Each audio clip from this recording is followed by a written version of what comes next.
My name is Harold Thompson. I'm 72 years old. And I never imagined that the children I raised with my own hands, the children whose fevers I stayed awake through, whose school projects I glued together at midnight, whose college tuition I worked overtime to pay, would one day look me in the eyes and decide I was nothing more than a burden to be placed out of sight, tucked away in a nursing home like an old piece of furniture that no longer matched the living room.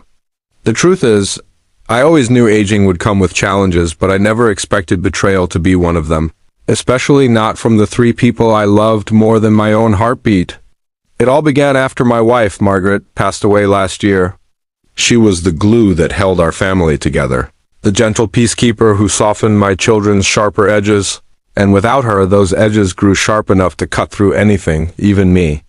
One by one, my kids began visiting me less, calling less, and checking in only when they needed something, a loan, a signature, a favor, or reassurance that the man who raised them was doing okay on his own.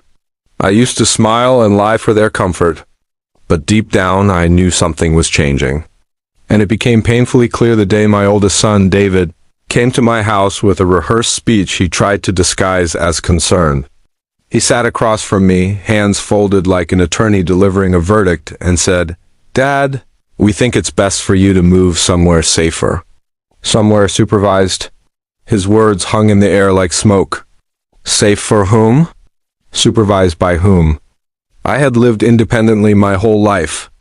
I had survived poverty, war, layoffs, the death of my parents, and the death of my wife, but apparently I could not survive being old. My daughter, Susan, nodded along, eyes already watering, pretending this decision broke her heart when her shaking was actually guilt, not grief.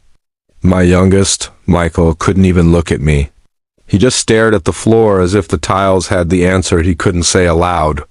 They justified it with words like responsibility, safety, and peace of mind. But the truth was simple. I no longer fit into the shiny, fast-paced lives they built for themselves. They had families, deadlines, vacations, priorities, and I was not one of them.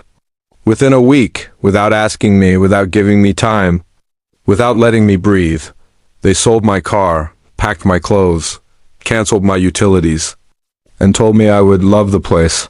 The place was a sterile building with hallways that smelled like bleach and forgotten dreams, with televisions mounted too high and furniture bolted to the floor. And as they wheeled in my single suitcase, the nurse assigned to me smiled the way people smile at strangers they will never know. My children hugged me quickly, promised to visit, promised to call, promised this was for the best, promises so thin they dissolved before the front door even closed. The first night I cried quietly, not because I was frightened or lonely, but because for the first time in my life I felt discarded. I had never been disposable.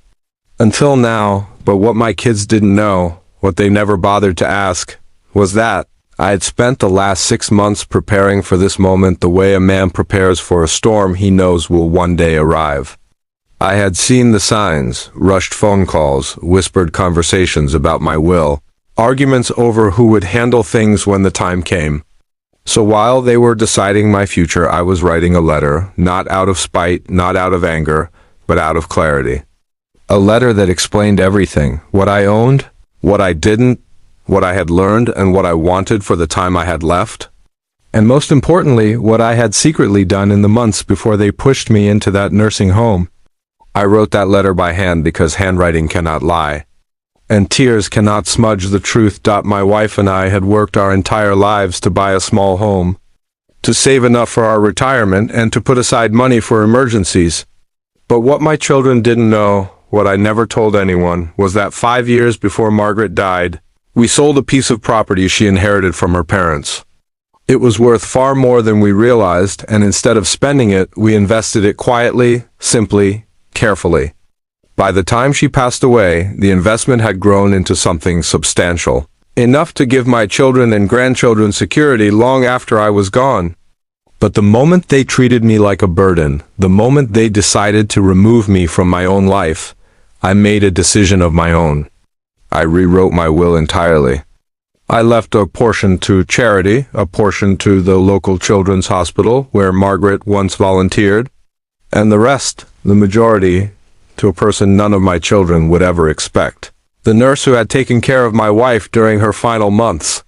A young woman named Hannah who checked on me after the funeral, who brought groceries when I was too heartbroken to shop, who sat with me during thunderstorms because she didn't want me alone. She was no relation to me. She owed me nothing. But she cared genuinely, silently, and without expecting anything in return. That was worth more than blood. I sealed the letter and left it in my desk drawer, the drawer. My children never checked because they assumed they already knew everything about my life. They didn't know that the lawyer had instructions to deliver the letter the moment they moved me into a care facility without my consent. So 3 weeks after I was placed in that nursing home, the nurse called me into her office with a confused look on her face and said, "Mr. Thompson, your lawyer is here." And when I saw the familiar leather folder in his hand, I knew the time had come. My children received their copies that same afternoon. I didn't see their faces as they read it, but I imagined the timeline clearly, the shock spreading first, then the disbelief, then the realization of what they had thrown away, and then regret, deep, crushing regret, the kind that arrives too late to change anything. The next morning, my kids rushed into the nursing home together, looking disheveled, panicked, desperate to undo the damage they had done. They begged me to come home. They cried. They argued with each other. Susan grabbed my hands and said, "Dad, please, we didn't mean to make you feel unwanted." David said, "We thought we were helping." Michael just hugged me silently, shaking.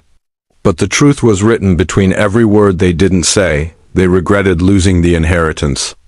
They regretted losing control. They regretted that their assumption that I was powerless was wrong. I listened to their apologies with a calmness I never knew I had. I told them I forgave them, not because they deserved it, but because carrying anger at my age is like drinking poison. It kills you faster. I also told them the truth. They had abandoned me long before the nursing home. They abandoned me when they stopped calling except when they needed something. They abandoned me when they made decisions about my life without asking how I felt. They abandoned me when they forgot I was still alive. And I told them gently, without cruelty, "You don't get to choose when I matter." They left in tears. Some were real, some weren't, but I had peace.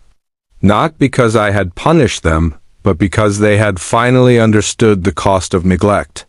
A week later, Hannah visited me at the nursing home. She sat beside me and held my hand the way she did when my wife was dying.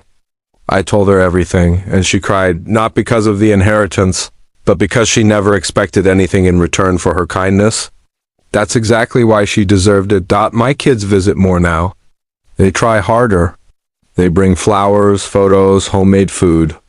But something has changed. The trust has cracks now, cracks that may heal slowly or may never heal at all. And that's life. But I am no longer afraid. I'm no longer waiting for someone to choose me. One chose myself. I chose dignity. I chose truth. And in the end, my letter didn't just reveal what they had lost, it revealed who they had become. And sometimes the harshest lesson a family can learn is the one they teach themselves.